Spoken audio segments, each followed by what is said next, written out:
Good morning students. आज की physics online class में बीएससी पार्ट थर्ड के स्टूडेंट्स का स्वागत है। पिछले सेशन में काफ़ी सारे लेक्चर्स हमने पढ़े। सेकेंड ईयर के, थर्ड ईयर के, फर्स्ट ईयर के सभी स्टूडेंट्स के लिए हमने काफ़ी सारे online lectures government girls college Jhalawar की तरफ से हम लेके आए थे। अब इस नए सेशन में हम शुरुआत कर रहे हैं सॉलिड स्टेट फिजिक्स की, जो कि बीएससी पार्ट थर्ड के स्टूडेंट्स के लिए पेपर फर्स्ट है, जिसकी हम यूनिट फर्स्ट स्टार्ट कर रहे हैं, जिसमें हम बॉन्डिंग्स वगैरह के बारे में पढ़ेंगे। तो सॉलिड स्टेट की शुरुआत कहाँ से हुई, तो उसको हम यहाँ पर पहले एक इंट्रोडक्शन ले लेते हैं कि कोई भी जो मैटर होता है, मैटर मतलब कि द्रव्य हो सकता है, सॉलिड स्टेट, लिक्विड या गैस, हम सभी की बात करते हैं। ठीक है, तो अब उसमें क्या होता है कि हमारे पास जितने भी कोई भी फॉर्म हो, मैटर की कोई भी फॉर्म हो, वो किससे मिलकर के बनती है? वो मिलके बनती है एटम और मॉलिक्यूल से। और वो एटम और मॉलिक्यूल्स सेम भी हो सकते हैं और डिफरेंट एलिमेंट्स के भी हो सकते हैं। अब जैसा कि आपको पहले से पता ही है कि एटम के अंदर क्या होता है या मॉलिक्यूल के अंदर क्या होता है, उसमें एक पॉजिटिव चार्ज होता है जो मिड में होता है, जिसको हम न्यूक्लियस कहते हैं। प्रोटॉन और न्यूट्रॉन उसके अंदर होते हैं, पॉजिटिव चार्ज होता है। और इलेक्ट्रॉन्स जो होते हैं वो अपनी सर्टेन ऑर्बिट्स में उसके चारों ओर चक्कर लगाते रहते हैं। ठीक है, जैसे जैसे एलिमेंट जो नंबर बढ़ता है हमारे पास, वैसे वैसे प्रोटॉन्स का नंबर बढ़ता है, उसी के प्रोपोर्शनेट में इलेक्ट्रॉन्स का नंबर भी बढ़ता चला जाता है। ठीक है, अब ये पॉजिटिव और नेगेटिव जो चार्ज होते हैं, तो इनके बीच में क्या होगा, इलेक्ट्रोस्टैटिक फोर्स प्रोड्यूस होता है। ठीक है, तो जो कि मेनली रेस्पॉन्सिबल है किसी भी एटम की बाइंडिंग के लिए, यानी अगर हम किसी भी द्रव्य को, मैटर को बाइंड कर रहे हैं, तो उसमें मेनली कौन बाउंड हो रहे हैं? एटम और मॉलिक्यूल्स बाउंड हो रहे हैं। और उन एटम और मॉलिक्यूल्स को बाइंड करने के लिए मेन जो फोर्स है वो है इलेक्ट्रोस्टैटिक फोर्स, जो कि पॉजिटिव और नेगेटिव चार्ज के बीच में लगता है। ठीक है, सिंपल फिनोमिना है जो कि आप पहले भी अपनी लोअर क्लासेस में कई बार पढ़ चुके होंगे। तो यहाँ पर हम सिर्फ एक इंट्रोडक्शन दे रहे हैं कि हमें शुरुआत कहाँ से करनी है। अब क्या होता है कि जब दो एटम्स को हम लार्ज डिस्टेंस पे रखते हैं, यानी कि बहुत दूरी पर जब वो होते हैं, उनके एटॉमिक साइज के कंपैरेटिव, यदि हम दो एटम्स को उनके एटॉमिक साइज के कंपैरेटिव ज्यादा डिस्टेंस पर यदि हम रखते हैं, तो उनमें क्या होगा, किसी तरीके का कोई इंट्रैक्शन नहीं होगा। Okay, no attraction force, no repulsion force, यानी कि कुछ भी नहीं होगा, क्योंकि हमारे पास जो एटम होता है वो क्या होता है, इलेक्ट्रिकली न्यूट्रल होता है। यदि अगर आप किसी भी एक एटम की बात करेंगे, तो उसमें जितना न्यूक्लियस के अंदर पॉजिटिव चार्ज है, उसी के चारों और उतना ही नेगेटिव चार्ज होता है, यानी इलेक्ट्रिकली वो क्या होंगे, न्यूट्रल होते हैं। तो जिसकी वजह से क्या होगा कि अगर दूर दूर है दो एटम्स, तो उनके बीच में कोई भी इंट्रैक्शन काम नहीं करेगा। ठीक है, there is no interaction between them due to their electrical neutrality.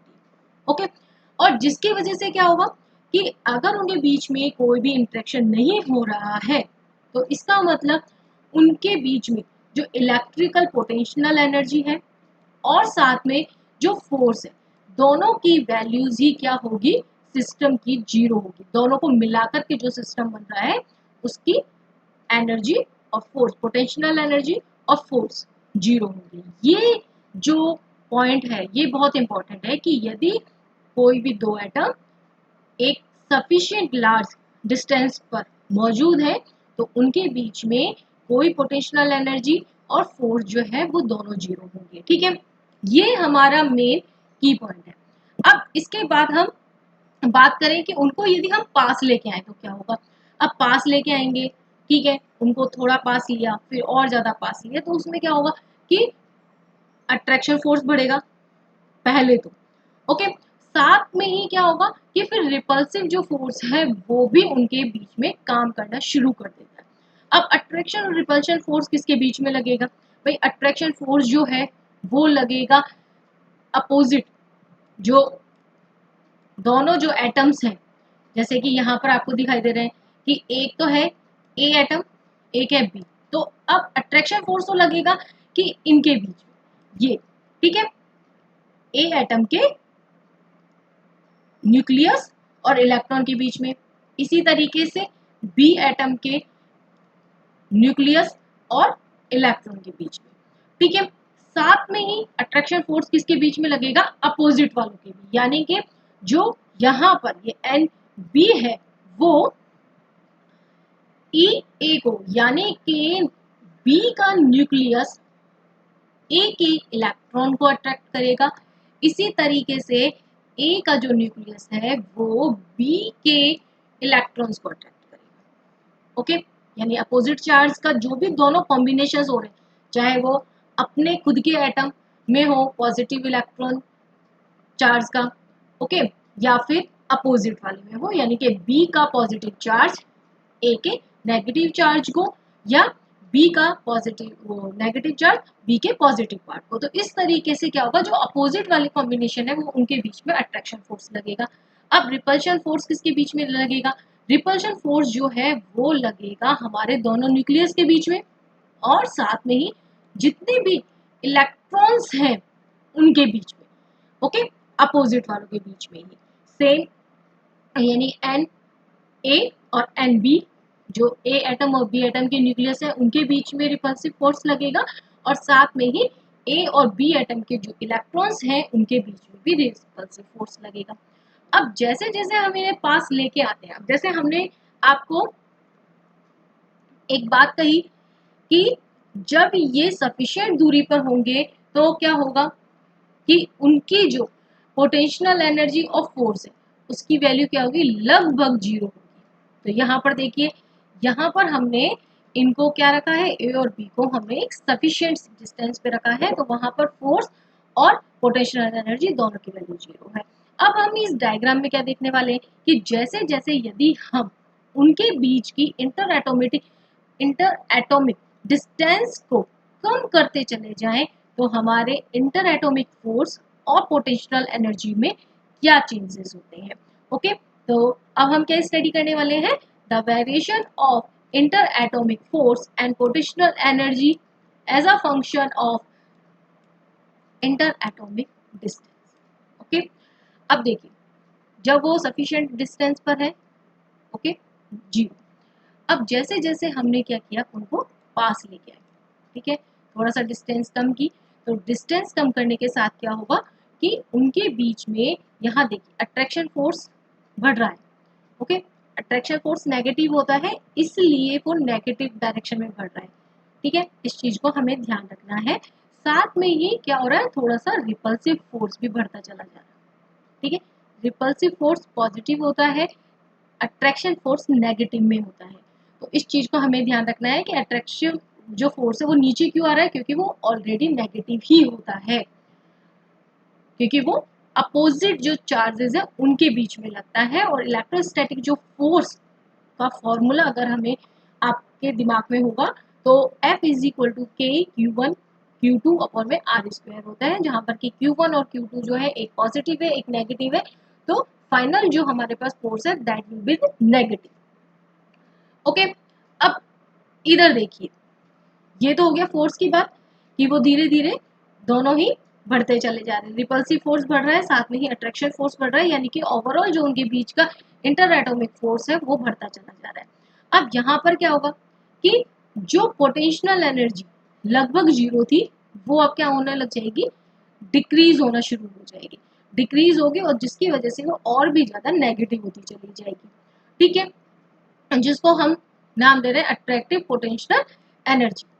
Okay, फिर उसके बाद क्या होगा कि हम इसको और ज्यादा पास ले आए, ठीक है, अब धीरे धीरे जैसे जैसे हम उसे और भी ज्यादा पास लेकर आएंगे तो एक ऐसी स्थिति आती है जब कि रिपल्सिव फोर्स और अट्रैक्टिव फोर्स दोनों ही क्या हो जाते हैं, इक्वल एंड अपोजिट हो जाते हैं, जिसकी वजह से जो फाइनल हमारे पास फोर्स है वो हो जाता है जीरो,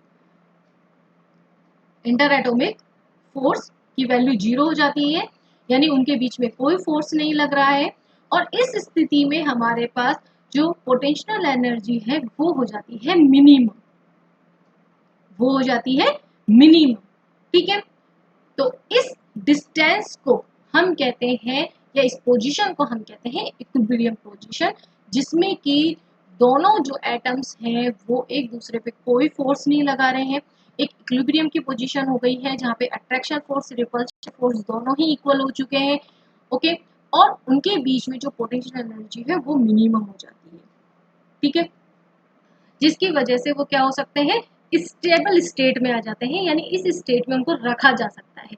लेकिन इसके बाद अगर हम इसे और ज़्यादा पास लाने की कोशिश करेंगे तो रिपल्सिव फोर्स बहुत ज़्यादा होगा, और जिसकी वजह से उनको हम और ज़्यादा पास नहीं ला सकते हैं। ठीक है, तो ये हमारे इक्विलिब्रियम की कंडीशन हो गई है। आई होप आपको डायग्राम अच्छे से समझ में आ गया होगा, और आप बुक में से एक बार जरूर पढ़ करके देखें, और अगर कुछ भी परेशानी आती है तो आप मुझसे पूछ सकते हैं। ओके, अब ये जो हमारी इक्विलिब्रियम पोजीशन है, ठीक है, जो स्टेट्स की, उसमें क्या होता है कि स्टेबल बाइंडिंग स्टेट भी हम कह सकते हैं, जिसमें कि क्या होगा कि दोनों जो एटम्स हैं उनके बीच की जो डिस्टेंस है, स्टेबल जो डिस्टेंस है, उसको हम कहते हैं बॉन्ड लेंथ। उनके बीच की जो जो वैल्यू आई थी उसको हम कहते हैं बॉन्ड लेंथ, और उनकी जो मिनिमम पोटेंशियल एनर्जी है उसको हम कहते हैं बॉन्ड एनर्जी। ठीक है, जैसा मैंने आपको पहले बता दिया कि जो हमारे पास इंटर एटॉमिक फोर्स है, अगर हम आर डिस्टेंस को ले रहे हैं, यदि आर जो है वो interatomic R equilibrium position या इक्विलिब्रियम लेंथ से, बॉन्ड लेंथ से ज़्यादा है तो अट्रैक्टिव फोर्स लगेगा, और यदि कम है तो रिपल्सिव फोर्स लगेगा। अब हम इसी चीज को हाइड्रोजन एटम से समझते हैं। सिंपल सिंपल एटम है, तो जो हाइड्रोजन एटम है उसमें ए यानी बॉन्ड लेंथ या फिर जो इक्विलिब्रियम लेंथ है वो होती है 0.74 आर्मस्ट्रॉन्ग। और जैसा कि हमें पता है, कैलकुलेशन वगैरह हम कई बार कर चुके हैं, तो रेडियस जो है हाइड्रोजन एटम की वो होती है 0.51 आर्मस्ट्रॉन्ग। अब देखिए कि अगर हम दो एटम्स की बात करें तो रेडियस जो है वो 1 आर्मस्ट्रॉन्ग के लगभग होनी चाहिए थी। ओके, होगी, और उनके बीच में जो इक्विलिब्रियम पोजीशन है वो 1 आर्मस्ट्रॉन्ग से कम आ रही है, यानी कि उनके बीच में क्या हो रहा है कि दोनों जो एटम्स हैं वो इंडिपेंडेंट नहीं है, वो एक दूसरे को कोलाइड कर रहे हैं। ठीक है, मिक्स हो जाती हैं, उनकी जो ऑर्बिट्स हैं वो मिक्स हो जाती हैं, और जिसकी वजह से क्या होता है, इस स्टेट में दोनों ही जो एटम्स हैं वो इंडिपेंडेंट नहीं रह पाते, और वहां पर इलेक्ट्रॉन्स की शेयरिंग होने शुरू हो जाती है। ठीक है, इलेक्ट्रॉन्स शेयर करना शुरू कर देते हैं, और ये जो शेयरिंग होती है इलेक्ट्रॉन्स की, और जिसकी वजह से जो हाइड्रोजन एटम्स में बॉन्ड बनता है उसको हम कहते हैं हाइड्रोजन बॉन्ड। ठीक है, अब इस बॉन्डिंग में क्या होगा कि जब ये बॉन्ड प्रोड्यूस हो रहा है तो हमने आपको कहा कि पोटेंशियल एनर्जी में कमी आती है, रिडक्शन हो जाता है उसमें। तो कितना रिडक्शन होता है, जब हाइड्रोजन एटम्स का बॉन्ड बनता है उसमें रिडक्शन होता है एनर्जी का लगभग -4.4 electron volt in terms of joule, -7.2 into 10 to the power -10 joule। अब इसका मतलब क्या हुआ, यानी कि इस पोटेंशियल एनर्जी में जो रिडक्शन है उसको हम किस तरीके से देखेंगे, तो इसका मतलब ये है कि जो ये रिडक्शन हुआ है, अगर हम बाहर से एक्सटर्नल सोर्स से उसको ये एनर्जी सप्लाई कर दें, यानी कि 7.2 into 10 to the power -10 joule उसको सप्लाई कर दी जाती है, तो क्या होगा, जो दोनों एटम्स हैं उनकी बाउंड स्टेट खत्म हो जाएगी और वो ब्रेक हो जाएंगी। ओके, तो there will be supply to break the bond system. Okay, और जो हम पूरी स्टेबल बाउंड सिस्टम की जो बात कर रहे हैं, अगर हाइड्रोजन एटम के लिए, तो वो हमारे पास क्या बन जाता है, हाइड्रोजन मॉलिक्यूल, हाइड्रोजन बॉन्ड बना करके H2 बन जाता है। तो एक सिंपल एग्जांपल से हमने आपको एक बाउंड सिस्टम को समझाने की कोशिश की। आई होप आपको अच्छे से समझ में आ गया होगा, और फिर भी अगर कुछ भी आपको कंफ्यूजन होती है तो आप व्हाट्सएप से या फिर मुझे कभी भी कॉल करके आप पूछ सकते हैं। और जो आगे आने वाले हमारे फर्दर वीडियोस हैं बहुत ही इंटरेस्टिंग होने वाले हैं। सॉलिड स्टेट फिजिक्स के डिफरेंट टॉपिक्स को हम यहाँ पर कंसीडर करने वाले हैं, वो भी यूनिट वाइज। आपका कोई भी टॉपिक सिलेबस के अकॉर्डिंग मिस नहीं होने वाला है, तो आप प्लीज़ एक भी वीडियो मिस ना करें। So keep watching and keep study. So thank you so much.